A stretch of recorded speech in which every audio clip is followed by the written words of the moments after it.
HS24 news కి స్వాగతం. నేను విజయ. డీటెయిల్స్ లోకి వెళితే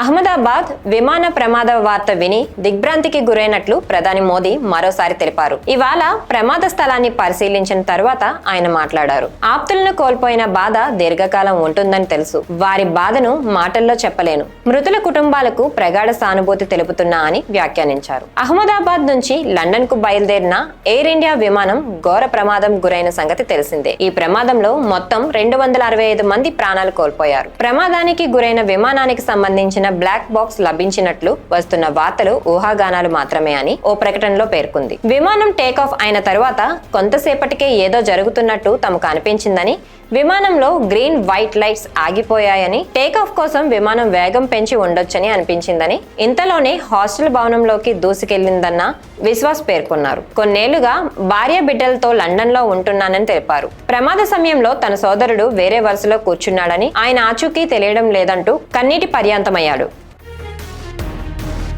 అమరావతి మహిళలపై అసభ్యకర వ్యాఖ్యలు కేసులో అరెస్ట్ అయిన రిమాండ్ లో ఉన్న కొమ్మినేని శ్రీనివాసరావును విడుదల చేయాలని సుప్రీంకోర్టు ఆదేశించింది. కొమ్మినేని దాఖలు చేసిన పిటిషన్ పై విచారణ జరిపిన సుప్రీంకోర్టు ధర్మాసనం విడుదలకు సంబంధించిన అన్ని నిబంధనలు ట్రయల్ కోర్టు ఇస్తుందని స్పష్టం చేసింది. ఇంకొకసారి ఇలాంటి వ్యాఖ్యలు చేయొద్దని, వాటిని ప్రోత్సహించేలా ప్రవర్తించవద్దని, భవిష్యత్తులో జాగ్రత్తగా ఉండాలని న్యాయమూర్తులు జస్టిస్ ప్రశాంత్ కుమార్ మిశ్రా, జస్టిస్ మన్మోహన్ ధర్మాసనం కొమ్మినేనికి సూచించారు.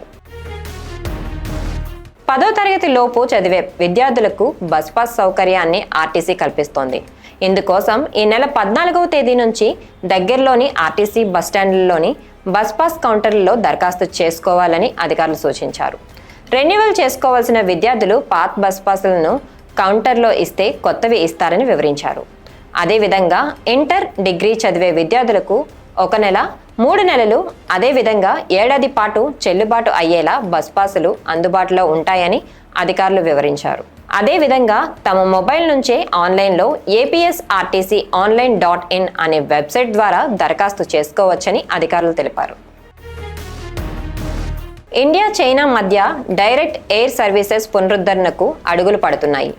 ఇందుకు ఇరు దేశాలు అంగీకరించాలని విదేశీ వ్యవహారాల మంత్రిత్వ శాఖ MEA తెలిపింది.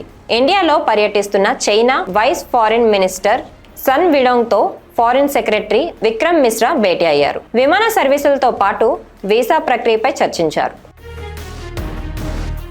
తమ దేశంపై దాడులు చేసినందుకు ఇజ్రాయెల్ కఠినమైన శిక్ష ఎదుర్కొంటుందని Iran supreme leader Ayatollah Ali Khamenei తెలిపారు. ఇజ్రాయెల్ పై ప్రతీకారం తీర్చుకుంటామని హెచ్చరించారు. ఇరాన్లోని నివాస కేంద్రాలపై దాడి చేసి ఇజ్రాయెల్ తన దుర్మార్గపు స్వభావాన్ని మరోసారి బహిర్గతం చేసిందని మండిపడ్డారు. ఇజ్రాయెల్ తన దుష్ట రక్తపు మరకలు పడిన చేతిని ఇరాన్ పై తెరిచిందని ఆరోపించారు. ఈ మేరకు ప్రకటన విడుదల చేశారు. కాగా ఇరాన్ సైనిక అణుస్థావరాలపై ఇజ్రాయెల్ దాడులు చేయడంతో అయతుల్లా అలీ ఖమేనీ ఈ వ్యాఖ్యలు చేశారు. ఇవి ఇవాల్టి అప్డేట్స్. మరిన్ని అప్డేట్స్ కోసం keep watching HS24 news. Please like, share, subscribe our channel.